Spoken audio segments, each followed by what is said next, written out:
करम भरम जगति मेरे हरन खग उरग लखन पग शिव मग दर्शी निरखत नयन भविक जल बरखत हरखत अमित भविक जन सरसी मदन कदन जित परम धर्म हित सुमिरत भगति भगति सब डरसी सजल जलद तन मुकुट सपत फन कमठ दलन जिन नमत बनरसी कमठ दलन जिन नमत बनरसी।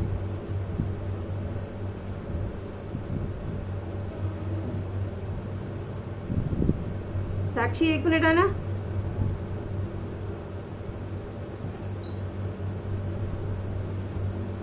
इसमें किसी की फोटो क्यों नहीं आ रही है? ये कैसे आएगी? आज अपन चलाएंगे सूत्र छंद नंबर 8। ठीक है ना, 7 हो गए हैं अपने और छंद नंबर 8 मैं पढ़ रही हूँ। जाके घट प्रगट विवेक गण धर को सो फिर दया रखी महामोह को हर तू है साचो सुख माने निज महिमा डोल जाने आपू ही में आपनो स्वभाव ले धर तू है जैसे जल कर दम कतक फल भिन्न करे तैसे जीव अजीव विलक्षण कर तू है आत्म सकति साधे ज्ञान को दया राधे सोई सम कीति भव सागर तर तू है। बहुत सुंदर छंद। इस छंद में भी सम्यक दृष्टि की ही महिमा का गुणगान किया है बनारसी दास जी ने और बहुत सुंदर एक उदाहरण भी दिया है। पहले शब्दार्थ पढ़ते हैं अपन। जाके घट प्रगट, जिसके घट माने हृदय में, जिसके हृदय में प्रगट हुआ है विवेक, विवेक माने गणधर के समान विवेक। तो गणधर के समान कैसा विवेक? कि गणधर परमात्मा ने क्या किया है कि स्व और पर को भिन्न भिन्न जाना है, वेद विज्ञान करते हुए स्वात्मा में लीन रहने का पुरुषार्थ किया है। तो ऐसा ही पुरुषार्थ सम्यक दृष्टि जीव के भी हृदय में प्रकट हुआ है। इसलिए उन्होंने कहा कि क्योंकि सबसे बड़े अपने यहाँ श्रेष्ठ कौन हुए? अपने लिए गणधर, और उसके बाद तो अरहंत परमात्मा है।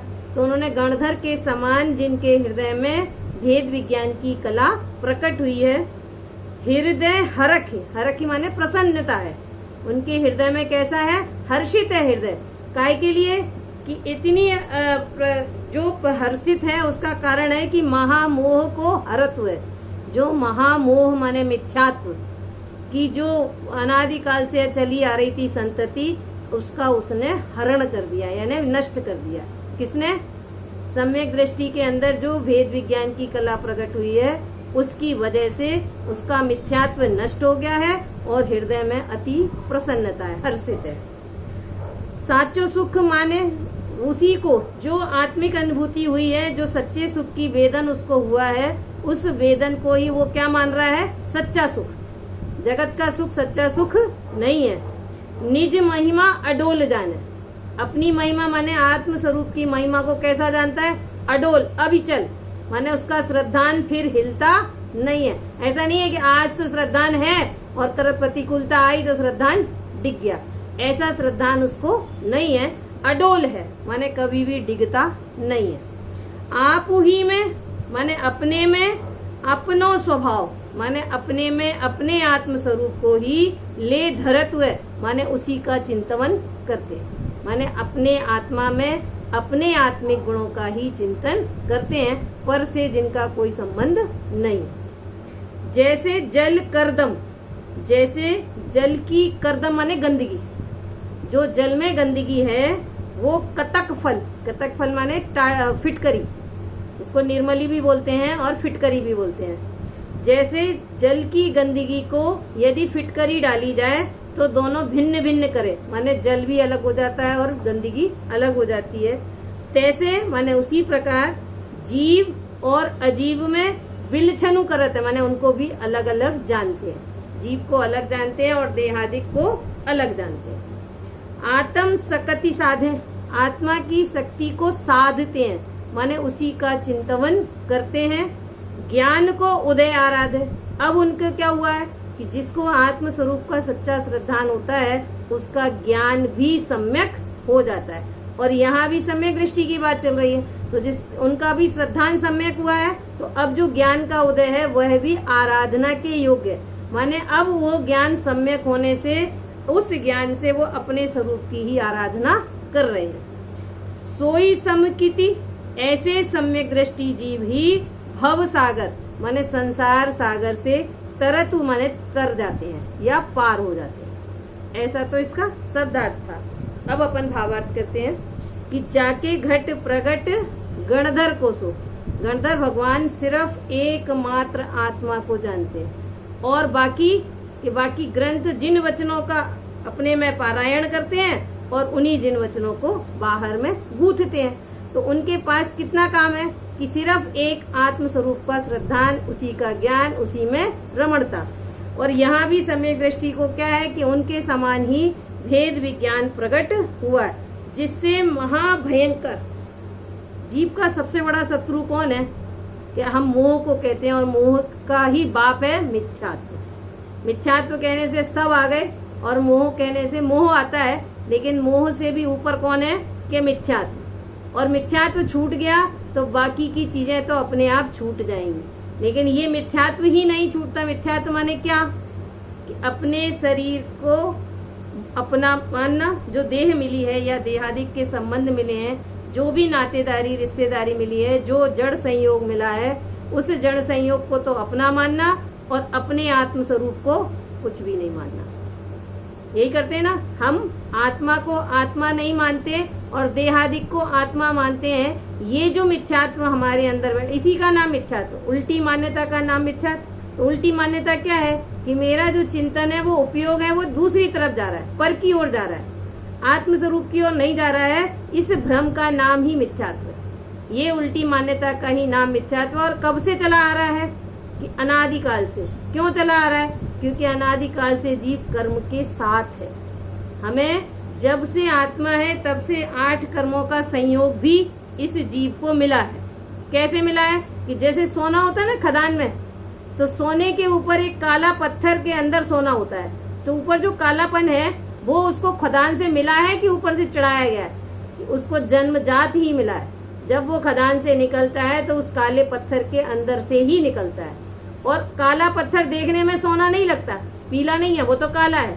लेकिन उसके जानने वाले क्या करते हैं कि इस पत्थर में सोना है, तो उसको तराश लेते हैं। अब वो उसकी विधि है, उसके अनुसार उसको वो निकाल लेते हैं। तो यहाँ भी कैसा है कि 8 कर्मों के बीच आत्मा हमें मिला है, और हमें उन 8 कर्मों से अपने आत्म स्वरूप को भिन्न करना है। जैसे सुनार या सोने के सुधारक सोने को कालेपन से अलग कर लेते हैं, काले पत्थर से अलग करते हैं, उसकी विधि है पूरी, और उससे वो अलग करते हैं। तो ऐसे ही हमें भी क्या करना है कि हमें भी अनादिकाल से 8 कर्म मिले हैं, और उन 8 कर्मों को ही मैं अपना मानता हूँ। उनसे मिले उदय संयोगों को मैं अपना मानता हूँ, जिनसे मैं अपने आप को दुखी सुखी भी अनुभव करता हूँ। और यही उल्टी मान्यता का नाम मिथ्यात्व है। और ये मिथ्यात्व कब जाएगा कि जिसको अपने स्वरूप का श्रद्धान होता है, मैं आत्मा हूँ, ऐसा अडिग श्रद्धान होता है, उसको मिथ्यात्व भगाना नहीं पड़ता, वो तो अपने आप भाग जाता है। मिथ्यात्व को भगाने का पुरुषार्थ नहीं करना है, अंधकार को भगाने का पुरुषार्थ नहीं करना है। हमें क्या करना है कि लाइट जला दो, अंधकार तो रूम में अगर अंधेरा है तो हम क्या करें कि अंधकार को भगाना है तो कैसे रूम खोलो फिर अंधकार को भगाओ, कि नहीं, आप तो रूम खोलते लाइट जला दो, अंधकार तो अपने आप चला जाएगा। ऐसे ही जिस दिन हमें अपने स्वरूप का सच्चा श्रद्धान होगा, उस दिन मिथ्यात्व तो अपने आप ही चला जाएगा। और यहाँ सम्यक दृष्टि का यही हुआ है कि उसको अनादिकाल का जो भयंकर मिथ्यात्व था वो नष्ट हुआ है, और उससे जो आत्मिक गुणों की अनुभूति हुई है, आत्मिक सुख का वेदन हुआ है, और उस सुख से जो उसका हृदय कैसा है, हर्षित है। माने इतनी जो प्रसन्नता, क्यों? क्योंकि आत्मा जैसा पदार्थ दुनिया में और कोई नहीं है। कल भी आया था कि चेतन भी अनुपम है। अनुपम माने इसकी कोई उपमा नहीं है, ये एकदम सर्वोत्कृष्ट पदार्थ है, इसके जैसा संसार में कोई दूसरा नहीं है। तो अनादि का मिथ्यात्व जाने से अब उसका हृदय हर्षित है और महामोह का हरत माने अब आगे भी वो ऐसा पुरुषार्थ करता है कि ये मोह भी दोबारा ना आए और जो बाकी के कर्म रह गए हैं वो भी क्षय को प्राप्त हो। ऐसा पुरुषार्थ उसके बराबर चलता है। कब कैसे चलेगा उसका पुरुषार्थ कि वह जो सच्चा सुख मिला है उसको तो सुख मानता है और अपने आत्म स्वरूप को अडोल माने अपनी महिमा को कैसा जानता है कि ये जो मेरा श्रद्धान है वही सच्चा है। हमारा श्रद्धान कैसा होता है कि जैसे ही कोई प्रतिकूलता आती है हम डगमगा जाते हैं। दुख का वेदन हुआ, शरीर में असाता आई, क्योंकि शरीर में असाता आनी है कर्म के उदय से, और मैं मानता हूँ मेरे में असाता आई, शरीर में आई है ऐसा नहीं मानता। मैं क्या मानता हूँ, मुझे कष्ट हुआ, मुझे रोग हुआ, मुझे बीमारी हुई और फिर मैं दुखी होता हूँ। तो इसी उल्टी मान्यता का नाम। और सम्यक दृष्टि क्या करेगा कि सम्यक दृष्टि ये जानेंगे कि ये जो आई है असाता वो शरीर में आई है और मैं इस देह से पूरी तरह से भिन्न शुद्धात्मा हूँ और शुद्धात्मा में कभी बीमारी आती नहीं है। ऐसा श्रद्धान उसका दृढ़ रहता है, इसी का नाम सम्यक दर्शन। ऐसी अडोल महिमा। साचो सुख माने निज महिमा अडोल जाने, कभी भी डिगता नहीं है। और आप ही में आपनो स्वभाव ले धरत। और इसके बाद उसका काम क्या है कि जहाँ तक बने अपने स्वरूप का चिंतन, मनन, रमणता, और अगर अपने स्वरूप में नहीं टिक पाए तो बाहर में भी वो कार्य करेंगे जिससे वापस स्वरूप की ओर ढुलने का पुरुषार्थ मेरा चलता रहे। तो आगम को, वचनों को पढ़ना, सुनना, उनका उपयोग सिर्फ अपने स्वरूप के सन्मुख रहता है। जैसे जल करदम कतक फल भिन्न करे, जैसे कहते हैं गंदे पानी में यदि फिटकरी को डाल दिया तो वो फिटकरी के डालते ही गंदगी अलग हो जाती है और पानी निर्मल हो जाता है। दूध के अंदर भी अगर आप फिटकरी डालोगे तो दूध वाला जो पदार्थ है वो अलग और पानी अलग हो जाता है। ऐसी फिटकरी की विशेषता है। तो अब यहाँ क्या करें कि यहाँ दो चीजें हैं, एक तो मिथ्यात्व की गंदगी है अनादि की और दूसरा आत्म स्वरूप की निर्मलता है। और अब हमें दोनों को अलग करना है तो कैसे करेंगे कि यहाँ भी एक फिटकरी डालनी है। और वो फिटकरी क्या है कि अपना विवेक, अपनी प्रज्ञा, अपनी बुद्धि, ना प्रज्ञा रूपी छैनी। तो प्रज्ञा माने अपना विवेक, अपनी बुद्धि, अपना उपयोग ऐसा करना है कि जैसे फिटकरी अलग कर देती है ऐसे प्रज्ञा रूपी छैनी मेरे स्वरूप को और मुझे भिन्न भिन्न कर दे। ऐसा पुरुषार्थ हमें जगाना है कि फिटकरी डालने के बाद अनादि की जो गंदगी है वो साफ हो जाए। गंदगी क्या है कि जो देहादिक माने देह को और देह से जुड़े समस्त पदार्थ, चाहे जड़ हो चाहे वो चेतन हो, उन सबको जो मैं अपना मानता हूँ ना, पदार्थों को नहीं हटाना है ना, पदार्थ को हम हटा सकते हैं। क्यों? क्योंकि ऐसा तो पुरुषार्थ जैन धर्म में चलता ही नहीं है कि हम परद्रव्य का कुछ कर सकें, ये तो नियम ही नहीं है। तो क्या करना है कि परद्रव्य को तो जैसा है वैसा ही रहने दो, अपने उपयोग को वहां से हटा लो और आप निश्चिंत हो जाओगे। हमारा उपयोग बाहर जाता है पर पदार्थ आज तक हमारे पास प्रवेश नहीं किया है। अपने स्वरूप में किसी पर पदार्थ में प्रवेश किया है? नहीं किया है। मेरा ही उपयोग बाहर की ओर भागता है। तो फिर गलती किसकी है कि पर पदार्थ की तो कोई गलती नहीं है, अपने उपयोग की गलती है। तो आप अपने उपयोग को वापस खींच लेंगे तो अपने आप निर्मलता प्रकट हो जाएगी और गंदगी दूर हो जाएगी। जैसे जल करदम कतक फल भिन्न करे, तैसे जीव और अजीव। मैं जीव और मेरे बाद सब कितने हैं कि सब अजीब हैं। आप भी मेरे लिए कैसे हो कि अजीब हो। क्यों? क्योंकि मेरी आत्मा मेरे लिए मेरी आत्मा ही सुख का संबंध रखती है या सुख का प्रयोजन का पूरा होगा। मेरा सुख का प्रयोजन आपकी आत्मा को जानने से पूरा नहीं होगा। इसलिए आप भी मेरे लिए अजीब हो। जिनेंद्र परमात्मा भी मेरे लिए अजीब है। क्यों? क्योंकि जिनेंद्र परमात्मा भी मेरे सुख का निमित्त, बाहर में निमित्त कह सकते हैं लेकिन मुझे सुख दे सकते नहीं है। सुख देने का काम तो मेरी आत्मा स्वयं, मेरा सुख मेरे पास ही है। तो इसलिए कहा कि जीव और अजीब दो ही विभाजन किए उनने।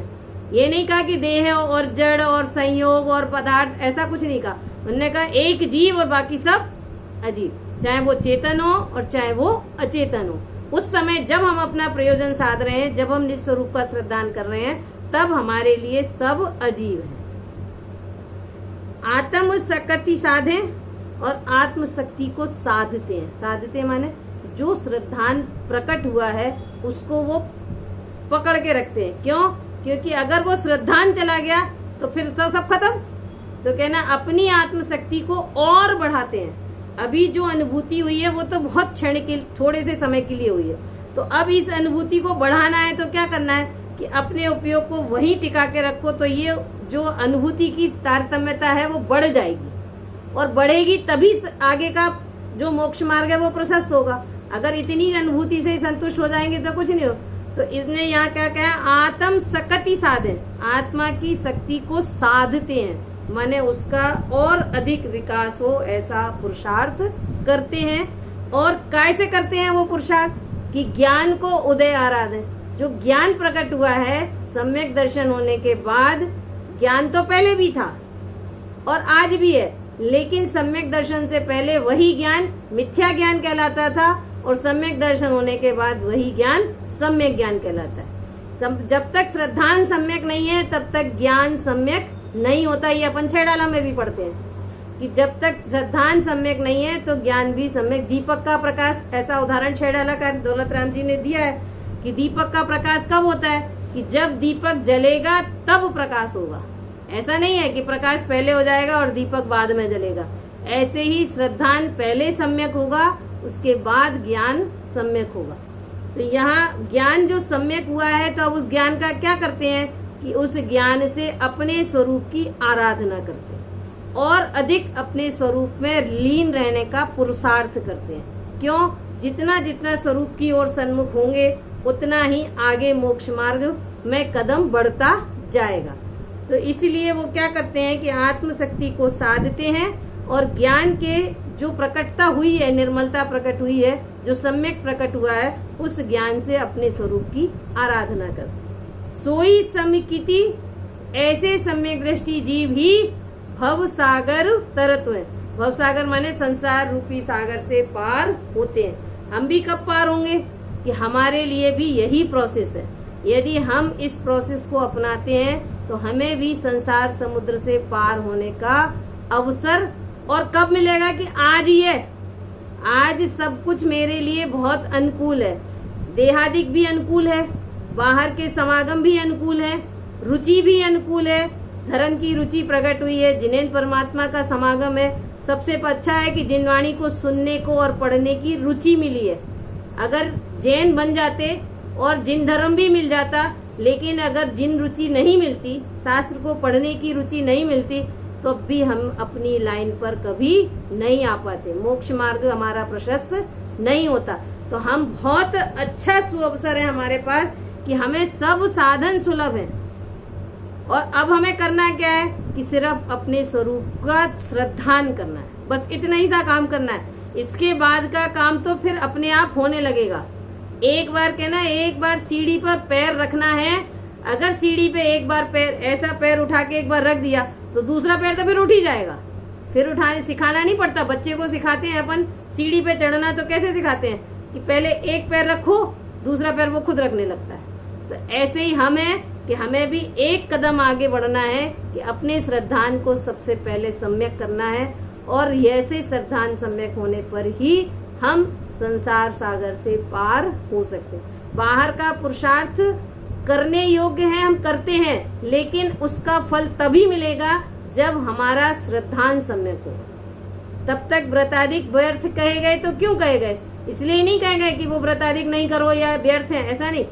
श्रद्धान सम्यक नहीं होने से उन व्रताधिक का जो फल मिलना था वो नहीं मिलेगा, क्योंकि आपका घड़ा पहले से ही उल्टा रखा हुआ है। तो उसके बाद जितने आप घड़े रख रहे हो वो उल्टे ही उल्टे रखे जा रहे हैं। तो इसलिए सबसे पहले श्रद्धान सम्यक, ज्ञान ऑलरेडी सम्यक हो जाएगा और उसके बाद हमारा आचरण अपने आप सम्यक होने की दिशा में बढ़ने लगेगा। क्यों? क्योंकि जिसको एक बार आत्मा की अनुभूति होती है फिर उसका उपयोग बाहर में भटकता नहीं। आज हमारा उपयोग बाहर में भटक रहा है। क्यों भटक रहा है? क्योंकि अभी हमारा श्रद्धान दृढ़ नहीं हुआ।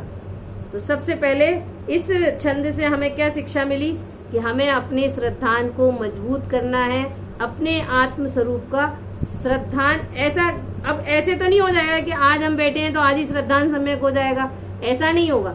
लेकिन हम जितने जितने इसके सन्मुख रहेंगे, जिन वचनों को जितना जितना सुनेंगे, जितना अपने अंदर अप्लाई करेंगे, उतना ही हम बाहर से उदासीन होंगे और अपनी ओर जितने आएंगे उतना ही हमारा श्रद्धान भी दृढ़ होने की मार्ग पर चलने लगेगा। अपना उपयोग जितना बाहर में भटकेगा उतना ही हम अपने से दूर होते चले जाएंगे। इसीलिए हमें अपने उपयोग को समेटना है और अपने लिए दृढ़ करना है।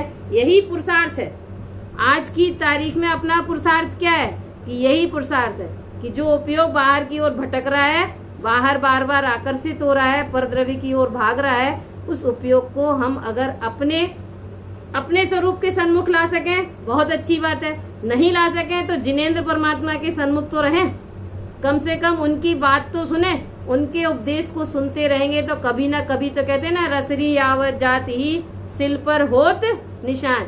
अगर हम लगे रहेंगे तो कभी ना कभी तो हमारी बुद्धि भी इतनी शार्प होगी कि हमें आत्मानुभूति होगी। ऐसा यहाँ सुंदर वर्णन बनारसी दास जी ने कहा कि जिनके हृदय में गणधर भगवान के समान भेद ज्ञान प्रकट हुआ है, मिथ्यात्व का नाश होने से जिनका हृदय अत्यंत हर्षित है और जो आत्मिक सुख का वेदन हुआ है वह उसी सुख को सच्चा सुख मानते हैं और अपनी महिमा को अडोल जानते हैं। माने जो मेरा आत्मस्वरूप है अडिग श्रद्धान है और अपने स्वरूप को, अपने उपयोग को अपने आत्मस्वरूप में ही केंद्रित करते हैं ताकि मेरा उपयोग ना बाहर में भटकेगा और ना मुझे बाहर की तरफ मोक्ष मार्ग से मैं दूर होता जाऊंगा।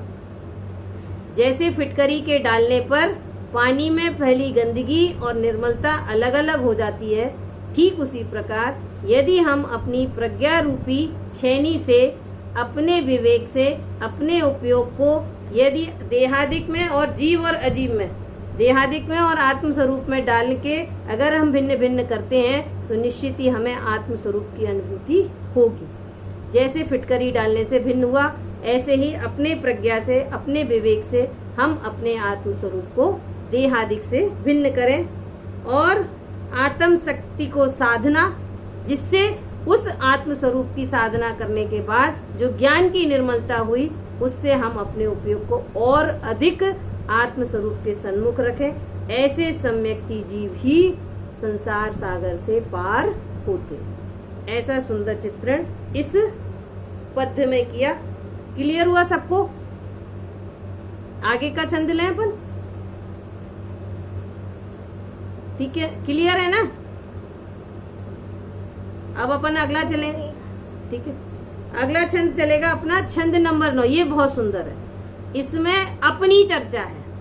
अभी तक तो किसकी चर्चा चल रही थी कि या तो पंच परमेष्ठी की चल रही थी, या आत्म स्वरूप की चल रही थी, या सम्यक दृष्टि की चल रही थी। और अब इस पद्य में किसकी चर्चा चल रही है कि हमारी चर्चा चल रही है, यानी मिथ्या दृष्टि जीव की, कि मेरी प्रवृत्ति कैसी है और मेरा उपयोग कहाँ कहाँ भटक रहा है। ऐसा सुंदर वर्णन इस छंद में मिथ्या दृष्टि के लिए किया है। धर्म न जानत बखानत भरम रूप, ठोर ठोर ठानत लड़ाई पक्षपात की। भूल्यो अभिमान में न पाओ धरे धरनी में, हृदय में करनी विचारे उत्पात की। फिरे डावा डोल सो कर्म के कलोलनी में, है रही अवस्था सुबह घेलू कैसे पात की।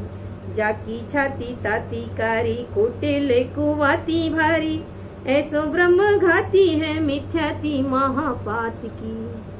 बहुत सारे उदाहरण भी दिए, बहुत सारे स्वरूप का उन्होंने मिथ्या दृष्टि की परिणति का बहुत सुंदर चित्रण किया है। पहले अपन शब्दार्थ कर लेते हैं। धर्म न जानत, मिथ्या दृष्टि जीव क्या है? धर्म को तो जानता नहीं। बखानत भ्रम रूप, फिर भी बखान जरूर करता है। किसका? के भ्रम रूप, माने जो धर्म नहीं है उसके अलावा जितना भी है वो सब भ्रम है और उसी का वो बखान करता है, उपदेश देता है। ठोर ठोर ठानत, ठोर ठोर माने जगह जगह पर, यानी बार बार, यानी हर प्रसंग में। ठानत है माने लड़ाई करता है। किसकी? पक्षपात की। पक्षपात माने मैं जो कह रहा हूँ वही सही है, अब मैं गलत कह रहा हूँ तो भी सही है और सही कह रहा हूँ तो भी सही। अपने पक्ष को दृढ़ करने के लिए कि मैं जो कह रहा हूँ वही सही है, इसके लिए वह बार बार जगह जगह पर हर व्यक्ति के साथ लड़ाई भी करता है। भूल्यों अभिमान में, अभिमान के कारण इतना फूला हुआ रहता है कि उसके पांव धरनी माने धरती पर टिकते नहीं है। धरनी माने धरती पर, पाँव माने पाए, धरे माने धरता नहीं है, यानी पांव टिकते नहीं है। अभिमान के कारण इतना फूला रहता है। आवाज नहीं आ रही? आवाज आ रही है? नहीं आ रही है?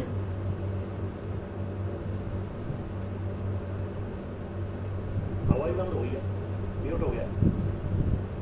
यहाँ से चालू है। अब आ रही? अब चालू? तो वो चालू भी था और बीच में ही अपने आप बंद हो गया था। चलिए कोई बात नहीं, मैं दोबारा बोल लेती हूँ। धर्म न जानत, धर्म को तो जानता नहीं है, और बखानत भरम रूप, और भ्रम रूप जितने भी वचन है उनका।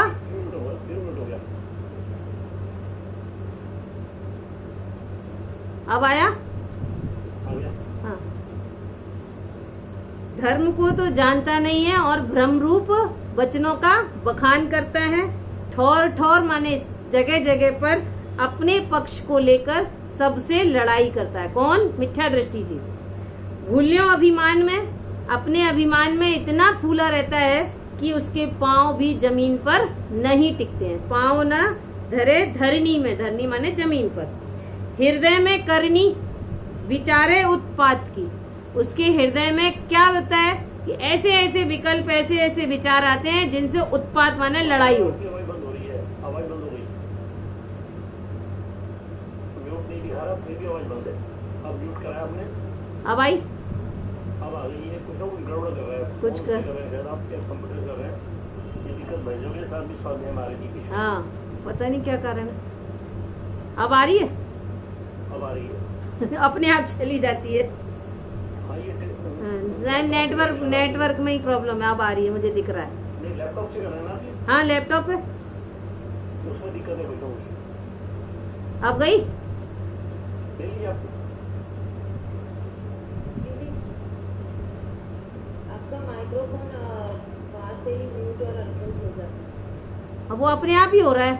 अभी आपका माइक्रोफोन म्यूट हो गया। मैं मोबाइल से चलाऊं फिर? चलवा लीजिए, मोबाइल से चलवा लीजिए, बेटर है। हाँ। अब आ रही है आवाज, अब आ रही है। आ रही है? हाँ, चलो।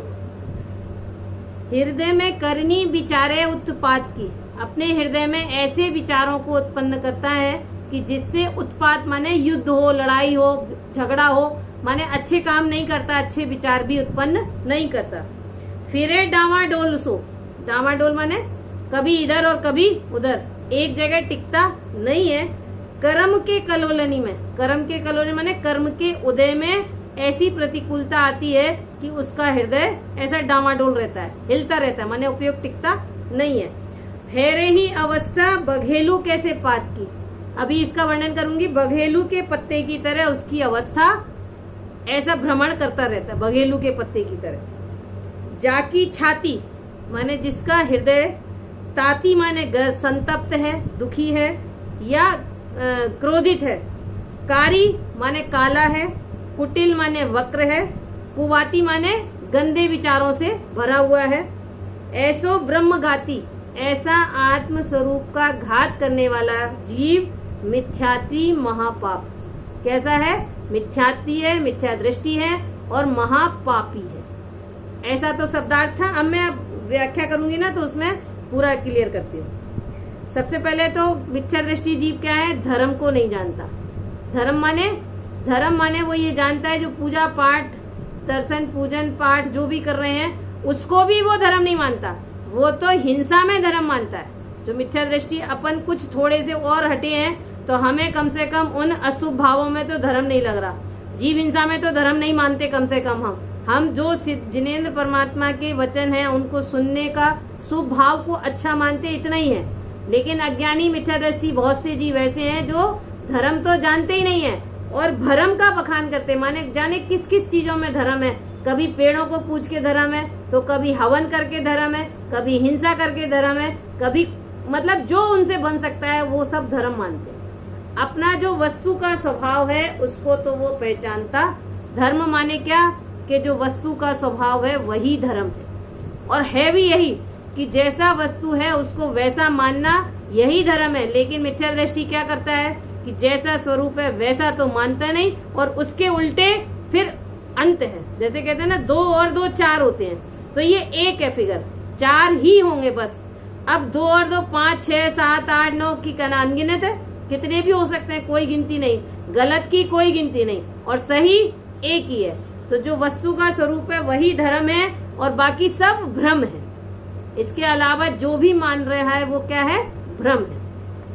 ठोर ठोर ठानत लड़ाई पक्षपात की, वो जगह जगह सिर्फ इस बात की लड़ाई करता है कि मेरी बात सही है। बहुत से लोगों को आज भी देख रहे हैं अपन कि बहुत से लोग हिंसा में ही धर्म मान रहे हैं, कोई शांति धारा करने में धर्म मान रहा है। उसे ये लग ही नहीं रहा है कि मैं जिस डल डालकर जिनेंद्र भगवान के ऊपर उपसर्ग कर रहा हूँ और इससे मुझे पाप हो रहा है, ऐसा तो उसे लग ही नहीं रहा। उसे क्या लग रहा है? ये जो मैं शांति धारा कर रहा हूँ यही सही है, यही धर्म है, अब तुम मानो या न मानो, मेरी तो यही सच है। और इसके पीछे ही लड़ाई चल रही। बहुत से लोग दीपक से आरती करके ही धर्म मान रहे हैं। उन्हें लग ही नहीं रहा है कि हम इतनी हिंसा कर रहे हैं, इससे धर्म नहीं हो रहा है, अधर्म पाप हो रहा है। लेकिन कैसे माने? पक्ष अपना मजबूत करके बैठे हैं कि जो मैं कह रहा हूँ वही सही है। कुछ लोग पुण्य को भी धर्म मानते हैं। अगर उनसे ये कह दो कि ये जिनेंद्र दर्शन पूजन जो आप कर रहे हो ये शुभ भाव है, इनसे आपको मोक्ष नहीं मिलने वाला है, तो इस बात पे ही लड़ाई है कि आप तो अच्छे, आप तो ज्यादा ही वो हो, आप तो पुण्य को ही बुरा कहते हो, आप तो भगवान के दर्शन को ही। अरे हमने भगवान के दर्शन करने को बुरा नहीं कहा है, भगवान के दर्शन पूजन करके संतुष्ट हो जाना, इसी को मोक्ष मार्ग मान लेना, इसी से अपने संतुष्टि हो जाना कि मुझे सब कुछ मिल गया। हम इस बात को मना करते हैं। इस बात को मना नहीं करते कि कल से भगवान के दर्शन पूजन नहीं करना। दर्शन पूजन में धर्म नहीं है ऐसा कहते हैं, और वो क्या कहते हैं? नहीं, यही धर्म है, और अपने पक्ष को मजबूत करते हैं। लड़ाई पक्षपात, ऐसी लड़ाई लड़ता है मिथ्या दृष्टि से, भूल्यों अभिमान में। और फिर क्या है कि अगर इस बीच में कुछ धर्म की जिन वचनों को पढ़ लिया, कुछ अंतर में आ गया और कुछ जप तप कर लिए, कुछ दिगंबरत्व को धारण कर लिया और अपने आप को मान लिया मैं ही भगवान हूँ, मैं जो कह रहा हूँ वही सच है, और फिर भूल्यो अभिमान में ना पांव धरे धरनी में, उसके पांव फिर जमीन पर टिकते। कुछ पैसे में फूले हैं, कुछ जप तप करके फूले हैं, कुछ भगवान के सेवक बनकर फूले हैं, और कुछ ग्रंथों का स्वाध्याय करके भी फूले हैं। ऐसा भी है, इसका भी अभिमान है कि मुझे इतना ज्ञान है, इसका भी अभिमान है लोगों को। और उसके बावजूद क्या हो रहा है? मैं तो इतना बड़ा विद्वान हूँ, मुझे तो सब कुछ आता है, मुझे तो इतना याद है, तो उसकी वजह से भी पांव ना धरे धरनी पर। जबकि अविनाश दास जी क्या कह रहे हैं कि ये जो प्रवृत्ति है वो किसकी है? कि मिथ्या दृष्टि जीव की है। ऐसा जो भी करता है, मैंने किसी के लिए नहीं कहा, पर ये ऐसे जो भी करता है भाव, वो सब मिथ्या दृष्टि के खाते में जा रहा है, सम्यक दृष्टि नहीं है। ये मार्ग सम्यक दर्शन का नहीं है कि जो अभिमान में फूला हुआ है। हृदय में करनी विचारे उत्पात की, और भी विडम्बना कि हृदय में किसकी करनी विचारते हैं कि कैसे ना कैसे मेरे सब सेवक बन जाए, सब मेरी सुने, सब मेरे हिसाब से चले। तो मंत्र में भी धर्म है, तंत्र में भी धर्म है, और भी जो मिल जाए उसमें भी धर्म है। तुम ऐसा करोगे तो धर्म हो जाएगा, तुम ऐसा करोगे तो भी धर्म। धर्म का स्वरूप तो पता नहीं, और दुनिया के जितने भ्रम है उन सब में धर्म। अन्य मत को धर्म माने वो तो एक अलग बात है, क्योंकि अन्य मत को तो चलो ठीक है, हम कुगुरु कुदेव को धर्म में छोड़ दिए। लेकिन यहाँ तो समस्या है कि अपने ही धर्म का स्वरूप विपरीत चल रहा है।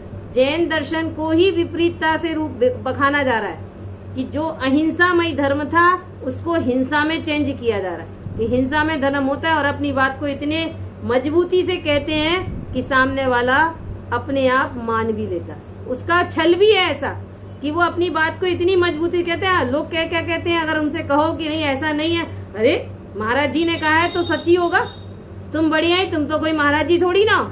जब भगवान की बात है और महाराज जी कह रहे हैं तो वो तो सही है, मतलब महाराज जी ने कहा है तो वो सत्य वचन है, और आगम में लिखा है उसको हमें पढ़ना नहीं है, तो पता चले कि सत्य क्या है और असत्य क्या है, वो हमें पता ही नहीं है।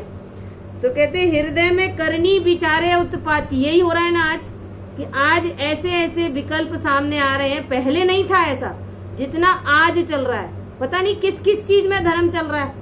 मैं तो ऐसा कहता हूँ तो यही होगा, जगह जगह हर जगह इतनी विपरीतता दिख रही है कि ऐसा लगता है कि अब धर्म तो कहीं बचा ही नहीं। कुछ पढ़ के धर्म बचा है, कुछ सुन के धर्म बचा है, कि नहीं कुछ भी नहीं बचा है। पढ़ने वाले अपने हिसाब से पढ़ रहे हैं, सुनने वाले अपने हिसाब से सुन रहे हैं, और बोलने वाले अपने हिसाब। माने धर्म का जो सही स्वरूप था वो अब किसी के पास नहीं है। और अगर कहते हैं तो क्या लगता है, अच्छा यही धर्म को जानती है, बाकी सब तो बेवकूफ है।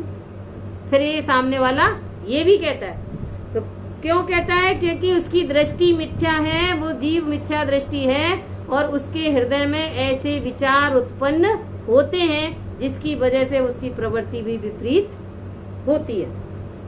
फिर डामाडोल सो, बहुत सुंदर उदाहरण दिया उन्होंने। जैसे समुद्र में या नदी में या कहीं भी नाव चल रही है और अचानक तेज लहर आ जाए तो वो नाव भी कैसी होती है, ऐसे ऐसे होने लगती कि नहीं होती। कभी भी देखा होगा कि जब अपन नाव में बैठे चल रहे हैं, बड़ी शांत चल रही है, और एकदम अचानक तेज लहर आई और वो ऐसे ऐसे डगमग होने लगती है, डर भी लगता है। बस ऐसे ही मिथ्या दृष्टि जीव है कि जैसे ही प्रतिकूलता आई और उसका जीवन हिलने लगता है, अरे अब मैं क्या करूं, एकदम विचार खत्म, विवेक खत्म, जिनेंद्र परमात्मा के नजदीक जाएगा नहीं, और उल्टा और जगह जाकर के अपने विवेक को भ्रमाएगा। तो कैसा है, फिर डामाडोल सो, माने जैसे नाव डामाडोल होती है। चक्रवर्ती तूफान देखा है, समुद्र में तूफान आता है और ऐसे ऐसे घूमता है, जो लहरें होती हैं, कई बार देखा होगा। नाव तो ऐसे ऐसे डगमगाएगी, लेकिन जो चक्रवर्ती तूफान है, भंवर होती है ना, भंवर ऐसे ऐसे गोल गोल घूमती है। तो ऐसे ही मिथ्या दृष्टि जीव भी कैसा है, गोल गोल गोल गोल घूम रहा है, माने कहीं इसकी बुद्धि का अंत आता ही नहीं है, हमेशा इसकी दृष्टि विपरीत रहती है। कलोलनी में, कर्म के कलोलन में, कर्म की लहरों में, यहाँ दिया जैसे चक्रवाती तूफान से लहर से डगिया डगमग होती है, ऐसे ही मिथ्या दृष्टि जीव के जीवन में प्रतिकूलता आने पर उसकी जीवन की नैया भी डगमग होती है। और अंत में क्या होता है कि यदि विवेक खो दिया तो डूब गई, और विवेक तो मिथ्या दृष्टि का खोया ही हुआ है, तो अंत में वो भवसागर में डूब भी जाती है। होए रही अवस्था सु बघेलू कैसे पात की, पात माने पत्ता, जो अभी कभी देखा होगा तेज आंधी आती है, और तेज आंधी के आने से बहुत तेज हवा चल रही है, और जो सड़क पे पत्ते सूखे पड़े हैं ना, वो ऐसे गोल गोल गोल गोल घूमते हैं, वो उड़ते ही चले जाते हैं, या तो सीधे उड़ते चले जाते हैं या फिर वहीं ऐसे ऐसे गोल गोल घूमते रहते हैं। तो ऐसे ही मिथ्या दृष्टि जीव क्या कर रहा है कि भव सागर में ऐसे ऐसे गोल गोल घूम रहा है, उसका कोई अंत ही नहीं, गोल चीज का कोई अंत नहीं है। अगर अपन ऐसे चलेंगे तो फिर यहाँ से चले और यहाँ खत्म तो होगा कुछ, लेकिन अगर गोल गोल घूम रहे हैं तो फिर कोई अंत नहीं है, फिर तो डूबना। तो वो जो बवंडर का पत्ता है, जो बघेलू का पत्ता है, वो बवंडर में फंसा पत्ता, माने जो हवा के तेज बहाव में फंसा पत्ता है, वो ऐसे ऐसे गोल गोल घूमता रहता है, या फिर एकदम उड़ता ही चला जाता है, दोनों में ही अंत नहीं आता। और ऐसी ही स्थिति हम मिथ्या दृष्टि जीवों की हो रही है कि हमें समझ ही नहीं आ रहा है कि धर्म है कहाँ। कोई कह रहा है इसमें धर्म है, कोई कह रहा है इसमें धर्म है, कोई कह रहा है इसमें धर्म है, और हम उसमें ऐसे ऐसे घूम रहे हैं, अपना विवेक हम नहीं लगा रहे हैं, बस उस बघेलू के पत्ते की तरह गोल गोल घूमे जा रहे हैं। और अंत में क्या होगा कि जैसे वो पत्ता नष्ट हो जाता है या उड़ जाता है, या जो भंवर में फंसी नैया है वो डूब जाती है, बस ठीक वही स्थिति हमारी है कि अंत में हम भी ऐसे घूमते घूमते भवसागर में डूब जाएंगे, यानी संसार समुद्र में डूब जाएंगे। 4 गति 84 लाख योनियों में फिर भ्रमण चालू हो जाएगा। जाकी छाती माने जिसका हृदय कैसा है, ताती, ताती माने गरम, जो कहते हैं ना, अगर ये देसी भाषा का शब्द है, ताती माने गरम। तो गरम कैसे होता है जी, कि जैसे क्रोध आता है ना, तो सारा शरीर उसका तमतमा जाता है, आंखें लाल, मुंह एकदम लाल, और गुस्से में भनभनाता है। तो जिसका हृदय कैसा है कि क्रोध कसाय के कारण काला, क्रोध लाल है, संतप्त है, दुखी है, एकदम क्रोध कसाय में एकदम भीगा हुआ है जिसका स्वरूप, माने चारों तरफ से उसे सिर्फ क्रोध ही क्रोध। और कारी, कारी माने लोभ के कारण काला है, माने जिसके परिणामों में लोभ रहता है उसकी परिणति कैसी होती है, मलिन रहती है। उसका उपयोग कहाँ रहता है, सिर्फ संग्रह में, सिर्फ जोड़ने में, सिर्फ पर को अपना मानने में कि मेरा है मेरा है मेरा है करते करते उसका जीवन पूरा हो जाता है और पदार्थ कभी मेरा होता। लोभ के कारण क्या करते हैं हम, ये भी मेरा ये भी मेरा ये भी मेरा, और जोड़े जाओ जोड़े जाओ जोड़े जाओ, और अंत में क्या होता है कि 1 मिनट में गए और सब यहीं छूट गया। लेकिन परिणति कैसी रही कि पूरे टाइम मलिन रही। तो जाकी छाती ताती माने क्रोध के कारण गरम, संतप्त या दुखी है, और लोभ के कारण काली यानी मलिन है। और कुटिल, कुटिल माने वक्र, वक्र माने माया के कारण। तो माया के कारण कैसी है, छली, कभी कुछ कभी कुछ, कभी यहाँ कभी यहाँ, माने माया कषाय के कारण उसका उपयोग टिकता ही नहीं है। ये भी सही है ये भी सही है, इसको ऐसे करना है इसको वैसे करना है, दिन रात छल उसके दिमाग में चलता ही रहता है। तो तीसरी कषाय माया कषाय, और माया कषाय के कारण उसकी कैसी है परिणति, कुटिल, छल रहे, मन में कुछ, वचन में कुछ, और शरीर से उसका प्रवर्तन कुछ और। कुवाती, कुवाती माने बुरे विचार, मन में बुरे विचारों का इतना बोझा लगा है, इतना कचड़ा लगा है कि मान कषाय के कारण उसका जो देह, उसका जो वजन है वो कैसा है, भारी। यहाँ क्या लिखा है, कुवाती भारी, बुरे विचारों के कारण उसका मस्तिष्क कैसा है, वजनदार है, माने सारे दिन उसके सिर पे बोझा लदा ही रहता है। ऐसा मान कसाय के कारण पत्थर के समान, भारी माने पत्थर के समान। तो मान कसाय, मानी जीव कैसा है, उसे कोई फर्क नहीं पड़ता, वो तो अपनी मान कसाय में ही फूला हो। तो यहाँ उनने लौकिक भाषा में लौकिक शब्दों से चारों कषायों का बहुत सुंदर वर्णन। जिस संतप्त है तो क्रोध के कारण दुखी माने ताती, कारी माने लोभ के कारण जिसके परिणाम मलिन है, और माया के कारण जिसमें छल है, और कुवाती माने बुरे विचार। ऊपर आया था ना, विचार है उत्पात की, लड़ाई पक्षपात की। तो ऐसे जो गंदे विचार हैं उसके कारण उसका दिमाग कैसा है, उसका उपयोग कैसा है, भारी, मान कषाय के कारण पत्थर के समान भारी रहता है। हमेशा बुरे विचारों के, कभी अच्छा विचार आता ही नहीं उसके मन में, कभी अच्छा विचार आता ही नहीं। बुरे विचारों से उसका दिमाग, उसका उपयोग, उसका दवा रहता है पत्थर की तरह सेट, कुछ नहीं, और कुछ अच्छा ही नहीं लगता, बस अपने बुरे विचारों में ही वो मगन रहता है। जैसे कुत्ता होता ना, कुत्ते को हड्डी चबानी है और वो हड्डी चबाने में मगन है, उसे भूल ही जाता है कि मेरा ही खून मुझे स्वाद दे रहा है, ये उसे याद नहीं रहता। ऐसे ही मानी जीव को भी याद नहीं रहता कि मेरा उपयोग कहाँ जा रहा है, वो तो अपने मान कषाय में ही मगन रहता है।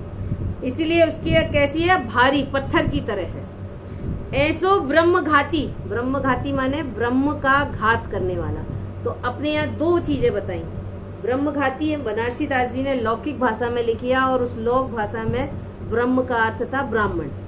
तब उस मध्य युग की कथन में, जब जिस समय ये रचना की है उस समय ब्रह्म मध्य युग था, और ब्रह्म का अर्थ था ब्राह्मण। और ब्राह्मण को मारना, यदि उसको किसी ने मारा तो वो अपराध क्षम्य नहीं होता था, माने ब्राह्मण को मारना सबसे बड़ा पाप माना जाता था। और उस ब्राह्मण की हत्या का जो उन्होंने संकेत किया बाहर में, और अंतर में संकेत क्या किया कि ब्रह्म स्वरूप अपनी आत्मा का घात करना। तो मिथ्या दृष्टि जीव क्या करता है कि अपनी आत्मा को तो देखता नहीं, अपनी आत्मा का श्रद्धान करता नहीं, तो अपने ब्रह्म स्वरूप का घात करता है, इसीलिए वो ब्रह्मघाती है। और मिथ्याति महापाप की, अगर अपने स्वरूप का घात करना है तो ये भी तो अक्षम्य अपराध हुआ। हम लोग आज तक क्या करते आ रहे हैं कि अपने स्वरूप का घात करते आ रहे हैं, और इसकी सजा में क्या मिल रही है कि 4 गति 84 लाख योनियों में भ्रमण कर रहे हैं। आज तक हमारा अपराध भी क्षम्य नहीं हुआ है। कौन सा अपराध, कि जो आत्म स्वरूप को भूलने का अपराध है। मैं कौन हूँ, हम इसी को भूले हुए हैं, अपने ही को ही भूले हुए हैं। और पर को हमने कितना याद करके रखा है कि पर को तो हम कभी भूलते ही नहीं, और अपने को कभी याद करते नहीं। तो कहने ब्रह्मघाती माने जैसे ब्राह्मण की हत्या अक्षम्य अपराध है, ऐसे ही अपने इस ब्रह्म स्वरूप को भूलना भी अक्षम्य है। कभी भी अपने स्वरूप को नहीं भूलना चाहिए। क्यों? क्योंकि इसी की सजा हमें आज तक मिलती आ रही है, और आगे भी यदि हम 4 गति में भ्रमण करना चाहते हैं तो ऐसे ही ब्रह्मगाती बने रहें। और अगर नहीं चाहते हैं तो हमें क्या करना है कि अपने ब्रह्म स्वरूप आत्मा का ध्यान करना है, उसका श्रद्धान करना है। ऐसो ब्रह्मगाती है मिथ्याती महापाप की, महापापी है। ब्रह्मघाती माने आत्मघाती, और आत्मघाती अपने यहाँ कहावत आती है आत्मघाती महापापी, आत्मघाती नरकगामी। कहते ना, जो अपनी आत्महत्या करता है वो कहाँ जाता है? ये नरक में जाता है। और यहाँ हम क्या कर रहे हैं कि अपने स्वरूप का घात कर रहे हैं, तो हमें भी कहाँ जाएंगे कि मिथ्या दृष्टि जीव नरक में जाता है। क्यों?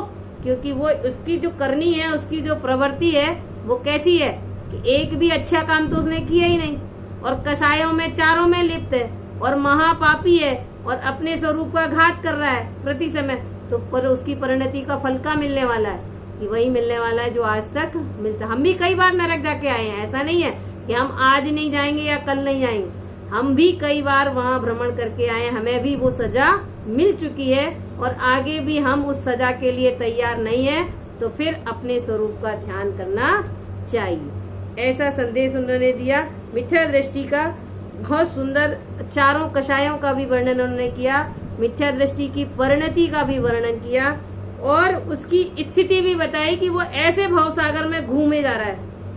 भ्रमण आ रही है? आवाज आ रही है?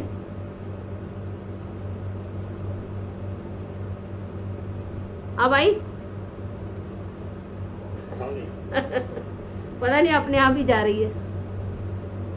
तो ऐसे ब्रह्म मिथ्या दृष्टि जीव की विशेषताएं क्या? सबसे पहले तो वो धर्म को नहीं जानता, माने वस्तु के स्वरूप को नहीं जानता, जो वास्तविक धर्म है उसको नहीं जानता।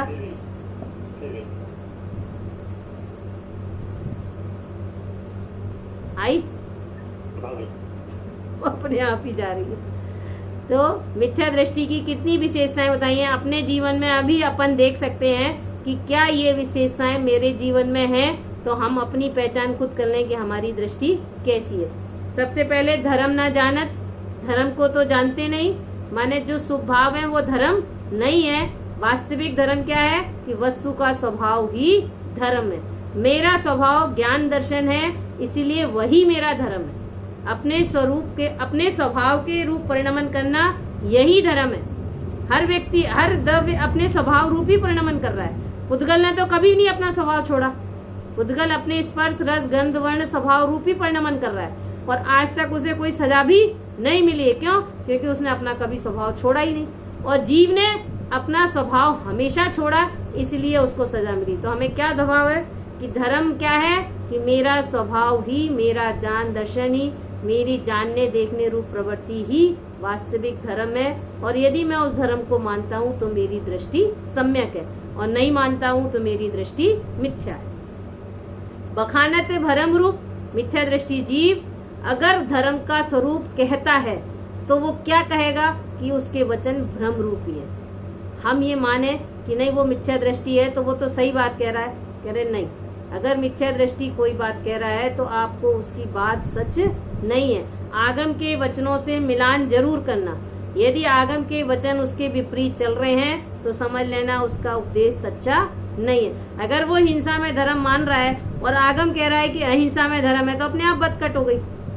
अपने को इतना विवेक तो अपन लगा सकते हैं कि अगर कोई अपने से कहता है कि हवन करो, दीपक जलाओ, इसमें धर्म होता है, तो इसमें अपना विवेक हम खुद लगा सकते हैं कि जब हम जैनी हैं और जैन धर्म का मूल मंत्र क्या है, अहिंसा, और अहिंसा की जगह यहाँ हो रही है हिंसा, तो इसका मतलब ये धर्म नहीं है। अब हम किससे पूछने जाएं कि नहीं, वो महाराज जी से पूछ लेते हैं, वो विद्वान से पूछ लेते हैं, वो पंडित, कह रहे किसी से पूछने की जरूरत ही नहीं है। आप अपना विवेक लगा लो, आपको खुद ही पता चल जाएगा।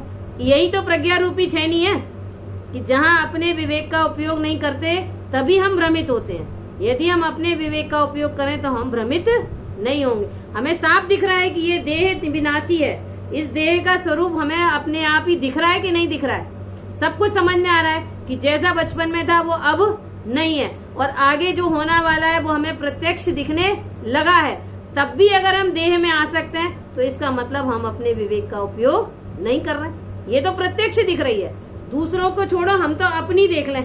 अपने सामने ही कितने जीवों का मरण हो रहा है और अपनी आयु भी पूरी होगी तो अपना भी मरण होगा। ये किसको नहीं पता है? सबको पता है। और उसके बावजूद भी अगर हम अपने को शाश्वत माने बैठे हैं, नहीं मैं तो यही रहने वाला हूँ, मेरा तो देह से ही अपने आप को संतुष्ट है, तो कहना समझ लो आपकी दृष्टि कैसी है? मिथ्या है। ये भ्रम है आपका। ठोर ठोर ठानत लड़ाई पक्षपात की, हर जगह अपने पक्ष को मजबूत करके जो लड़ता है वो मिथ्या दृष्टि ही है। जो आगम के वचनों को, अपना जो धर्म है वो कैसा है? अनेकांत में, माने अपने यहाँ अपेक्षा का धर्म, और वो क्या कह रहा है? एक पक्ष एकांती, और अपना धर्म है अनेकांत रूप। तो इसलिए उसकी जो दृष्टि है वो मिथ्या है।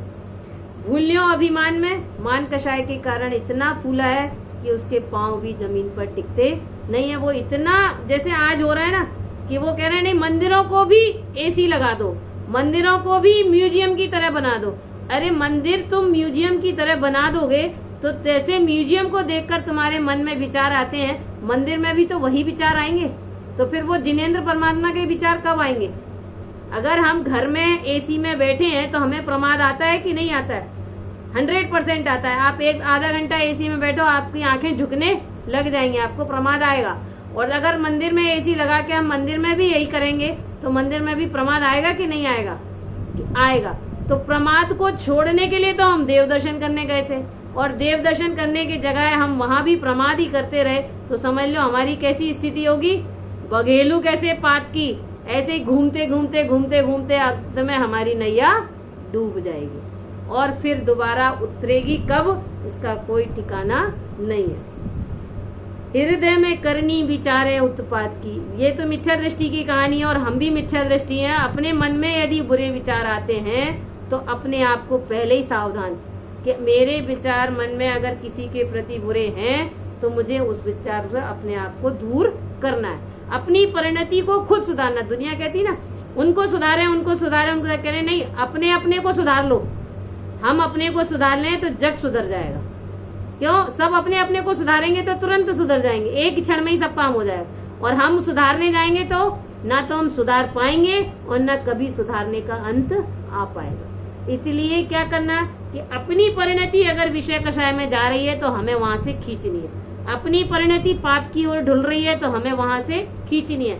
अपनी परिणति अहिंसा की जगह हिंसा में प्रवर्तन में लगी है, रसना इंद्री के लोलुपता में लगी है, स्पर्शन इंद्री की लोलुपता में लगी है, तो हमें कैसे कंट्रोल करना है इसका विवेक भी मुझे खुद ही लगाना है। कोई दूसरा नहीं कर सकता। हम अपनी लड़ाई खुद से लड़ेंगे।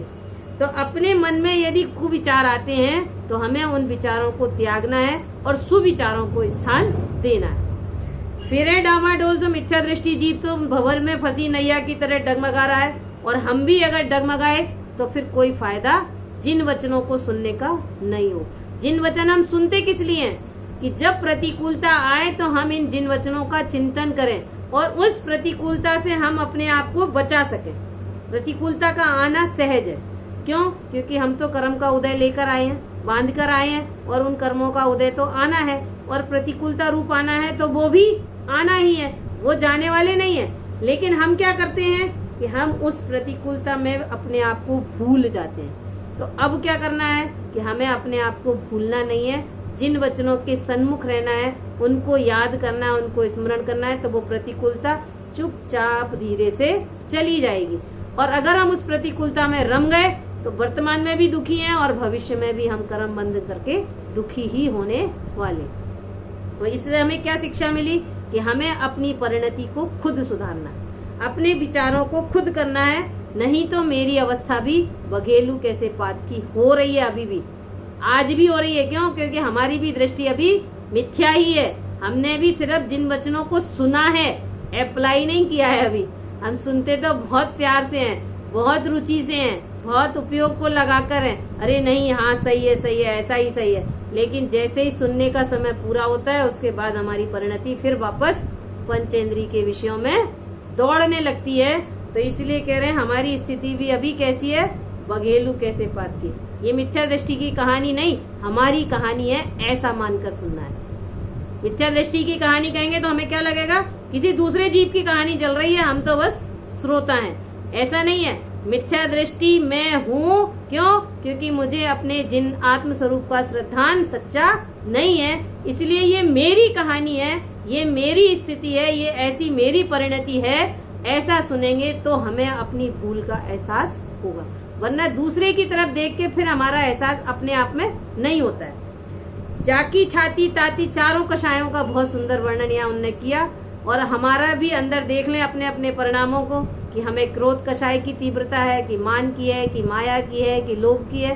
तो क्या करना है कि जब हमें इन सारों का स्वरूप तो पता है कि क्रोध का पता है, मान का भी पता है, माया इतना सुनते हैं ना, तो इन चारों कषायों का स्वरूप तो हमें पता है। तो फिर पता है तो करते क्यों नहीं कि जब वो परिणति ऐसी आती है ना, तब हम भूल जाते हैं कि ये लोभ कषाय का हावी हो रही है, अब मान कषाय हावी हो रही है, तो हमें अब अपने उपयोग को इससे भिन्न करना है। उस समय यदि हम ऐसा करते हैं तो हम निश्चित ही उस कषाय को जीत पाएंगे। जब क्रोध आता है तो हम अपने को भूल जाते हैं, और यदि हम उस समय अपने आप में विचार करें कि ये क्रोध क्यों आया, मैं तो शुद्धात्मा हूँ, आत्मा को तो क्रोध आता ही नहीं, मैं तो शांत हूँ, मेरा तो काम जानना देखना है, फिर ये क्रोध कषाय क्यों आई। अगर ऐसा विचार चलने लगे तो वो क्रोध का जो परिणाम है ना, वो ढीला हो जाएगा और धीरे धीरे वो खत्म भी हो जाएगा। और अगर ऐसा नहीं किया तो वो क्रोध में हम इतने उलझ जाएंगे कि हम पता नहीं कितना विनाश भी कर सकते हैं। क्रोध का कोई अंत नहीं है। इसी प्रकार लोभ की भी कोई सीमा नहीं है। जितना आप जोड़ते जाओगे, जितना आप ममत्वपना बढ़ाते जाओगे, उसमें उतना ही बढ़ते फंसते चले, मकड़ी के जाले की तरह उसी में फंसते चले जाओगे, कभी उसका अंत नहीं आने वाला है। तो हम अपनी परिणति को कैसे बचाएं कि जितना बचा सकते हैं कि दुनिया में मेरा तो कोई है ही नहीं, जो मेरा है उसमें तो मेरा ममत्व आता नहीं, और जो मेरा नहीं है उसमें मेरा ममत्व प्रति समय वर्तता है। कैसी विडंबना है। सब कुछ जानते हैं हम जानते हैं कि मैं आत्मा हूँ, मेरा स्वरूप जानना देखना है, इसमें तो ममत्व नहीं आता कि मैं आत्मा हूँ। ऐसा दृढ़ श्रद्धान आ जाए तो हमें भी सम्यक दर्शन ना हो जाए, तो हमें ये तो आता नहीं। और बाहर में जो कुछ भी दिख रहा है वो सब वो मेरा है, सब समेट के अपने पास रख लो और उसका कभी अंत आता नहीं। कारी कुटिल छल का कोई अंत नहीं। जीवन में कितना छल चल रहा है कि कोई अंत ही नहीं है। हम हर समय छल कर रहे हैं, अपने से छल कर रहे हैं। क्यों? क्योंकि अपने स्वरूप को भूले बैठे हैं, तो ये अपने से तो छल कर ही रहे हैं। बाहर के छल की तो सीमा है ही नहीं, और बाहर के छल की चर्चा तो है जो है, लेकिन यहाँ तो हम अपने आप से छल कर रहे हैं कि हम सब कुछ सुन रहे हैं, सब कुछ जान रहे हैं, उसके बावजूद भी मान नहीं रहे हैं। सबसे बड़ी समस्या क्या है कि सब कुछ जान रहे हैं, मैं शुद्धात्मा हूँ, मेरा स्वभाव ऐसा है, ये जिन वचन है, ये जिनेन परमात्मा है, जगत का कोई भी पदार्थ किसी का कुछ करता नहीं है, कोई किसी का करने अच्छा बुरा भी नहीं करता है, कोई किसी को सुखी दुखी भी नहीं करता है। ये सब हम जानते हैं और फिर भी मानते नहीं है, तो ये छली तो है। अपने आप से छल है कि नहीं? मन में क्या है, वचन में क्या है और काया में। दुनिया के सामने तो हम स्वाध्याय सुन रहे हैं, बैठे हैं, शास्त्र सभा में बैठे हैं, और सब कुछ सुनने के बावजूद भी अगर अप्लाई नहीं कर रहे हैं तो हम अपने आप से छल कर रहे हैं। यही छल है।